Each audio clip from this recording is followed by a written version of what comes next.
Now, I've seen this play out so many times on the internet that there is even a name for it. It's called professional victim. It's when you try to portray yourself as a victim and use it as a profession. Like you're sustaining your lifestyle through victimhood, right? By trying to get people to have tears flowing down their cock about your situation and empathize with it. You expect them to pay you cash, and you use that cash as a way of maintaining a day-to-day life, right? So it's like a profession. This used to exist before the internet, by the way, because there were different types of beggars. For instance, you actually have the person that went to Vietnam and got his nuts shot off, right? Now, because his nuts got blown off by a bullet, he is unable to have a normal life. Like, he is in critical pain. He's not able to get a job. So the only thing he can do is to beg, right? To put food on his table. And I understand those people. I really do. But then you also have the other type of beggars that put one hand into their shirt to pretend that they don't have an arm, right? They pretend they're a victim, that they don't have an arm when they actually do, in order to get people to feel sympathy and give them cash, right? And these types of beggars are the professional victims that I'm talking about. And they're actually causing people to lose trust in charity. Because the moment it's found out, the moment it's revealed, people are going to be so upset that they're less likely to donate to charity in the future. And there are actual people that do get their nuts blown off, and they should be worthy of compassion and charity from the rest of us. So what am I talking about? Well, apparently, it all starts with a sob story, right? Like, the person makes a very emotional drawing explaining how they're having a fallout with their family, right? Due to the current thing. And the current thing is the Israeli-Palestinian conflict, right? So because of the current thing, they are now at a boiling point with their family. So I'm reading this, and I'm putting the entire blame on the person, like 100% their fault, right? Like, when you live with your parents, and you're not independent, and you don't make your own cash, you shut the fuck up with controversial issues. Alright? Like, unless it's something illegal, unless it's something that's actually harmful and abusive, you shut the fuck up, right? Because you rely on your parents to put a roof on top of your head. And when you will have kids of your own, you do not want to live in your household in a situation where you're constantly arguing with your kids, where you're constantly having this negative aura. Can you not just fucking avoid the subject? Apparently not, right? So this person kept pushing and pushing until allegedly the parents kicked them out of their home, right? And this is, again, like, due to them supporting, like, the ceasefire in Israel. Like, what the fuck does that even have to do with it? Like, you from America, tweeting shit on Twitter is going to change anything? Like, you're going to convince Benjamin Netanyahu to take military decisions because you from America, who's still living with your parents, are doing the clickety-clack on the keyboard, and you call that activism?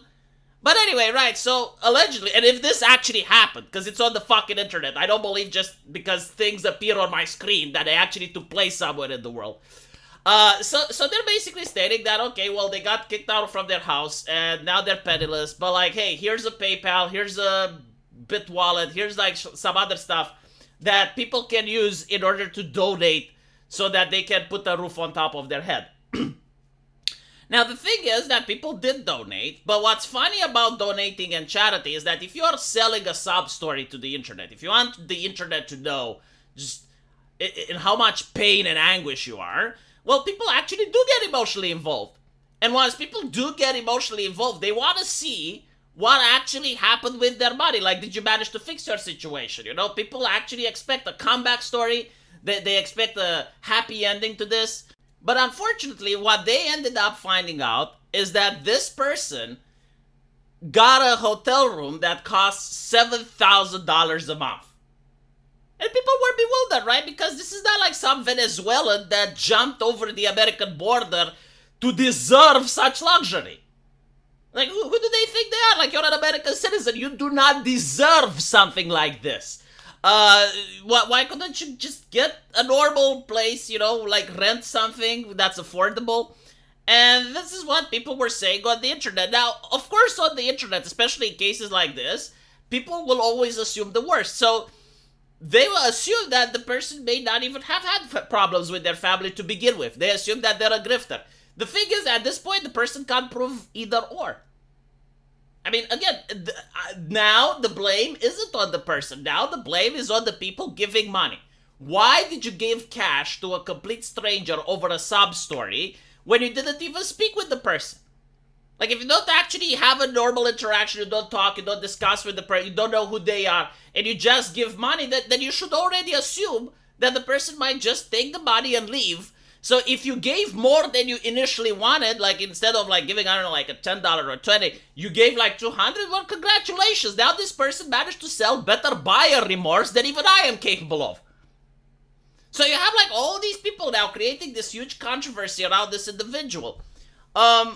Again, like, I probably think that they did have, like, some issues with their family, and I also think that this person isn't very smart to begin with. Like, they're not capable of making rational, calculated life decisions.